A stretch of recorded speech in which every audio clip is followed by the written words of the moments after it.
Well, good evening and welcome. I am Chris Shipe, your corporate secretary, and per our bylaws, we have three things I must accomplish here tonight to make the meeting all according to our bylaws. First thing, we have to make sure there's enough of you here tonight, which is called determination of a quorum. And I'm told I have to read this statement for you. According to Article 3, Section 4 of the bylaws of the Cooperative, 2 1/2% of the members present in person or by proxy is required for a quorum. Proxies were mailed to 132,212 active accounts beginning on July 1st, 2015. 2 1/2% of that figure is 3,305. So that's how many people we need present or by proxy for the meeting to be held according to the quorum. Well, tonight we've got 82 people that are eligible to vote present, but we also have 7,001 members represented by their proxy. So, by the bylaws, we do have a quorum. We have enough folks to conduct a meeting. Second thing I must do this evening is I must read the official meeting notice and read the proof of publication. The annual meeting of the members of the Rappahannock Electric Cooperative will be held on Thursday, August 13th, 2015 at Fredericksburg Conference Center located at 2371 Carl D. Silver Parkway in Fredericksburg. Registration will begin at 6, but the business meeting will begin at 7. Notification of the annual meeting of members was included in the mailing of the registration and proxy cards to all members in July via Cooperative Living magazine. Announcements were also distributed with the electric service bills. The final thing I have to do this evening is read the minutes from last year. However, if someone would want to offer a motion in the interest of saving time that we can dispense with the reading of the minutes from the 24 annual meeting, we can do that. Do I hear a motion? Do I hear a second? All those in favor? Opposed? Okay, well, I guess I don't get to read the minutes. Okay.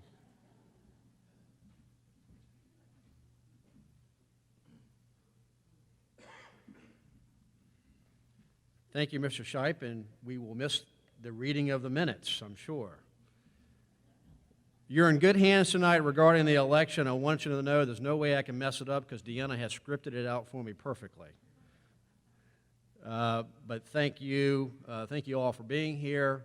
Thank you for taking time to come out this evening. The Cooperative is a wonderful place. It's a wonderful organization to be part of, and I'm very thankful to be likewise part of this meeting and part of the co-op.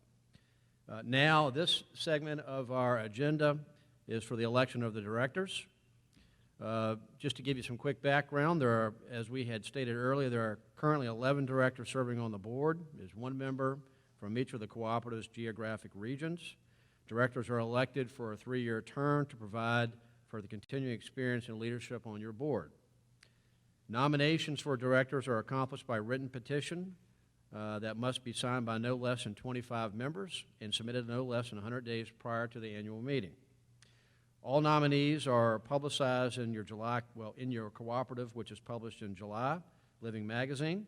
Since all nominations are accomplished well in advance, there are no nominations from the floor this evening. This year, there is one candidate each in Regions 3, 6, and 9, which are running unopposed. And there are 2 candidates for Region 10, and I'll read them as follows. For Region 3, Darlene H. Carpenter, running unopposed. For Region 6, William C. Frazier, running unopposed. For Region 9, William E. Lane, running unopposed.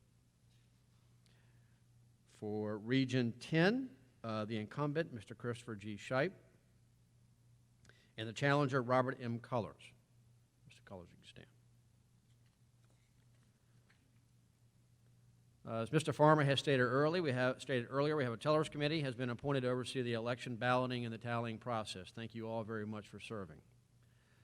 The members, Mr. Farmer has stated who the members are for the tellers committee this year. I'll repeat very quickly. Mr. Michael F. Murphy of Culpeper County, Mr. Michael P. Smith of Spotsylvania County, Mr. Robert Bobby D. Orrick of Caroline County.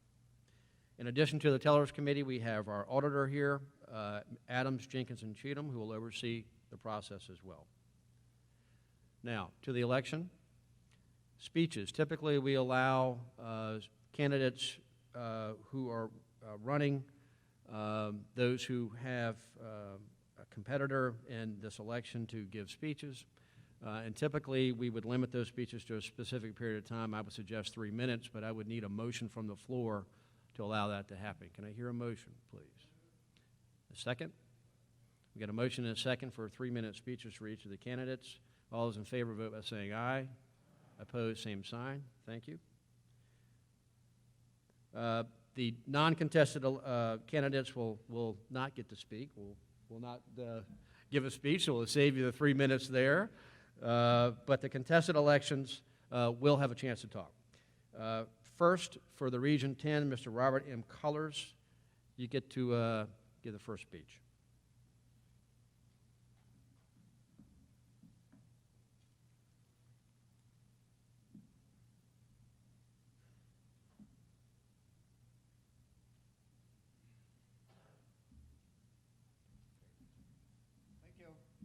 Good evening, everybody. It's really great to see so many of you out here this evening to find out what's happening in your electric co-op. I need to put on my glasses. And I do hope that you all voted for me.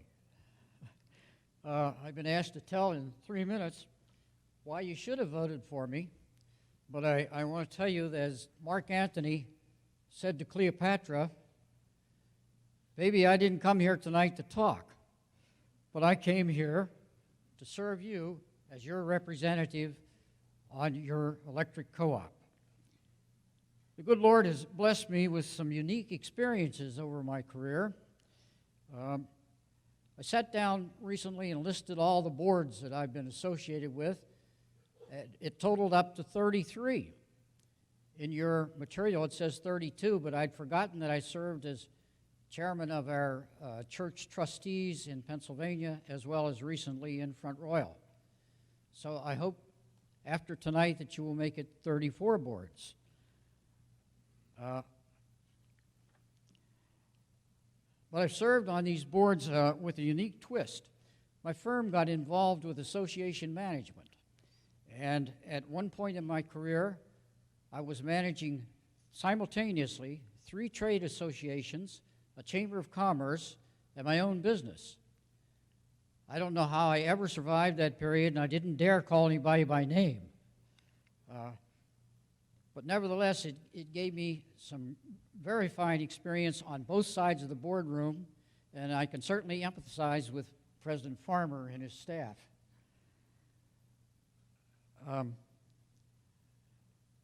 The Marine Corps really broadened the horizons of a poor country boy from then small town Front Royal.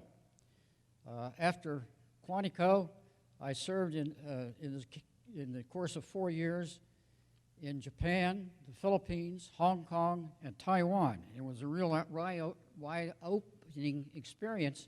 And in Japan, I had the privilege of court-martialing Lee Harvey Oswald. Unfortunately, he later went on to assassinate President Kennedy. Then came back to Syracuse University to work on a master's degree in journalism. And while I was there, I won a fellowship called the Overseas Training Program, which took me back to Japan. And 2 more years of really interesting experience in Japan and Hong Kong. I then returned to this country, and I gained experience with 2 of the largest companies in the world, General Motors in New York, Atlantic Richfield Petroleum Company in Pennsylvania, where I primarily edited their corporate magazines. And while working for Atlantic Richfield, I also served as vice president of the American Association of Industrial Editors. At that time, there were 2 industrial editors associations in the country, and they couldn't provide the services. They should have merged, and I fought for a merger, led the battle. That they did merge, and today it exists as the International Association of Business Communicators, and I was asked to serve as the first president of the new organization. After 4 years at Atlantic Richfield, I had the opportunity to acquire my own company, Writers Freelance, Inc. We had 3,500 professional writers, authors, photographers, and artists registered around the world, and we did some really exciting projects for corporations and organizations and government agencies. Somehow we survived for 25 years, and it was a real experience. I retired and returned to my roots in Front Royal, and over the last decade in Front Royal, or in Warren County, I've chaired the boards of my church trustees, of the Methodist Men, the Council on Domestic Violence, the United Way, and I just finished a term as president of the Historic Society. I currently serve on the Department of Social Services Advisory Board, and I'm a member of Isaac Walton League, Sons of Confederate Veterans, and I've been an officer of elections for nearly every election over the past 13 years. Well, the good Lord has blessed my career, and he blessed me with good health, and so this year I will play over 100 softball games in the Northern Virginia Senior Softball League. I'm still a designated runner, and they've tagged me with the name Rapid. So there you have my life history. It's been an active and interesting life, and I'm thankful and I'm interested in giving back to the community that's made it all possible. I thank you for this opportunity, particularly to help with something that has become such an integral part of this everyday modern technical electronic world. I promise you I'll immerse myself in your electric company. I'll work closely with the board, President Farmer and his staff to ensure that Rappahannock Electric Corporation continues operating effectively, efficiently, economically, and safely. I thank you for your confidence and your vote, and we'll leave the lights on for you.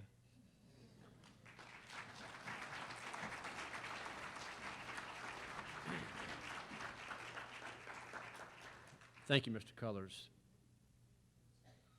Mr. Shipe.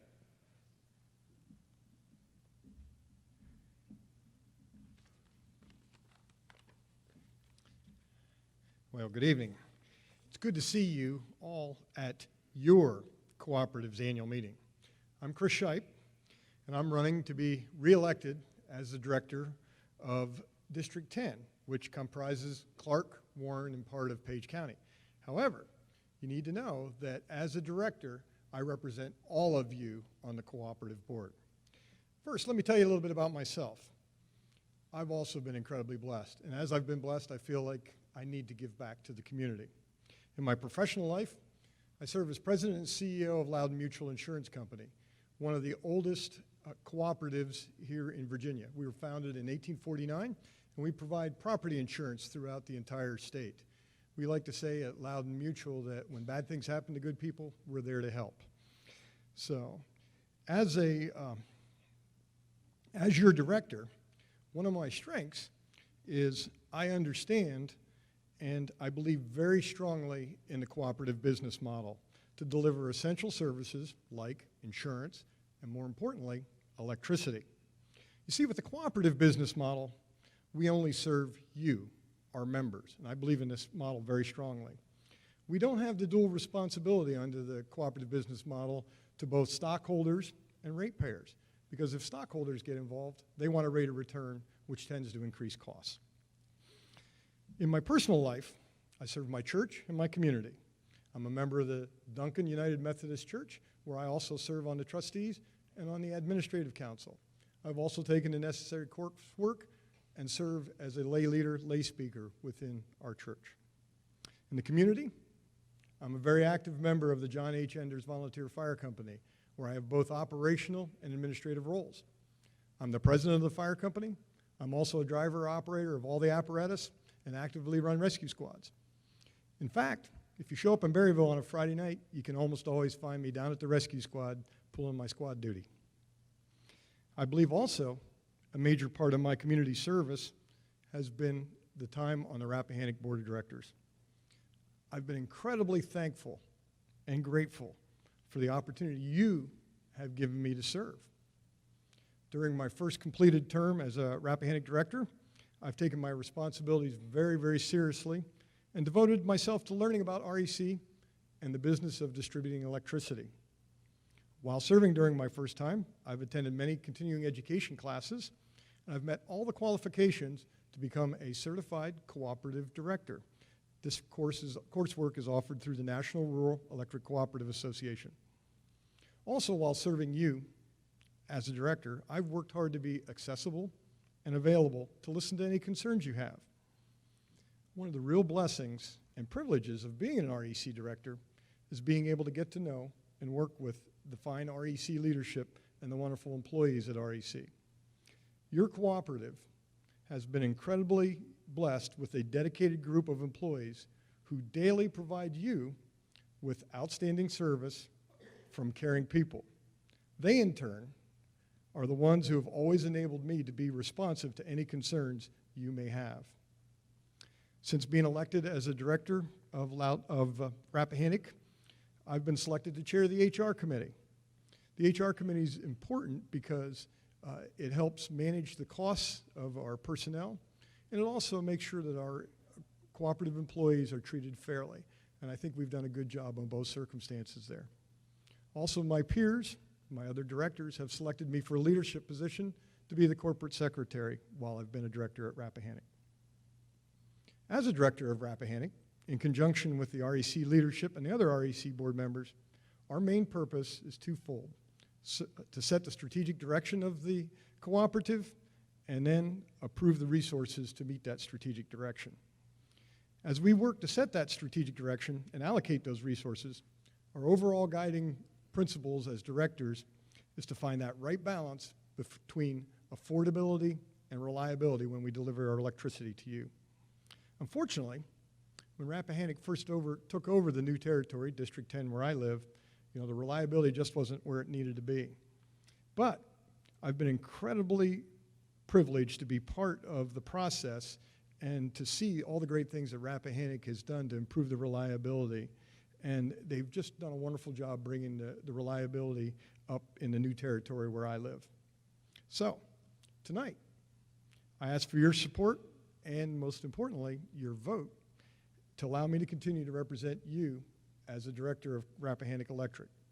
I'm very thankful and very grateful for the opportunity that has been given me to serve you over the past 3 years, and I pledge to continue the hard work to be accessible and responsive to your needs and your concerns, and also I pledge to continue to work very hard to find that right balance between affordability and reliability. Thank you for coming tonight, and thank you for your support.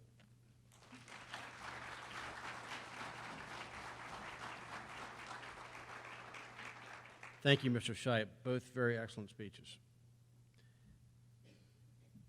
Now, on to the voting. As I had stated earlier, we have 3 individuals who are running uncontested. Under Robert's rules, nominees without contest may be elected by voice acclamation. In order for us to do that, I would need a motion from the floor. I got a motion. Have a second? All those in favor, vote by saying aye. Opposed, same sign. The ayes have it.